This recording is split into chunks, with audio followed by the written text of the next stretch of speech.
My stepson isn't really my son, right? So, why is it wrong to feel the way I felt? Does this make sense? It started as an innocent evening. Or at least, that's what I told myself. I had just finished setting the dining table when I heard the shower running upstairs.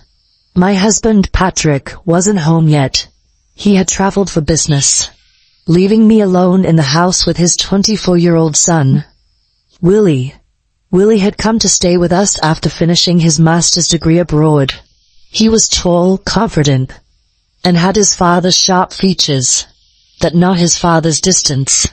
Unlike Patrick, who was often buried in work, Willie was present, always lingering in the spaces between my loneliness. I never saw him as anything more than my stepson, until that night.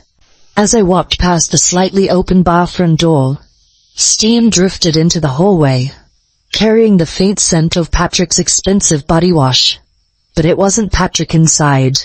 I should have kept walking. I should have ignored the heat curling in my stomach. But my gaze flickered through the narrow gap.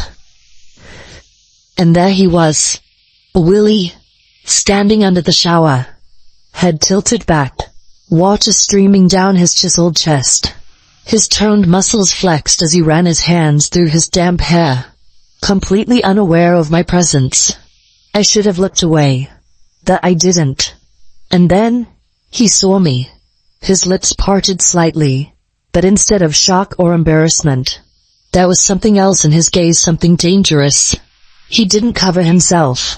He didn't turn away. He just watched me.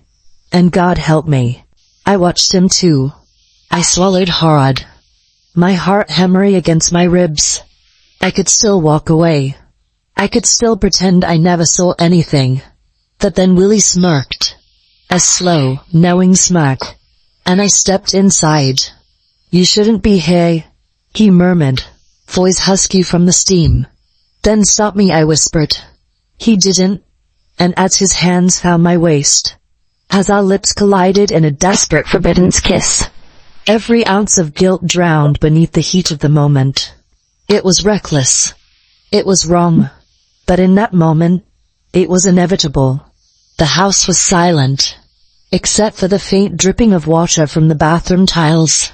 I sat on the edge of my bed, still wrapped in my towel, my body still trembling, not from pleasure, but from fear. What had I just done? I had crossed a line that could never be uncrossed. I turned my head slightly and saw Willie leaning against the doorway, his towel hanging low on his hips. He wasn't smiling now. His gaze was unreadable. I forced myself to look away, my heart pounding. My voice cracked. This can't happen again. Willie exhaled slowly, stepping closer. Are you saying that because you regret it? He tilted my chin up, forcing me to meet his gaze. Or because you're afraid of getting caught?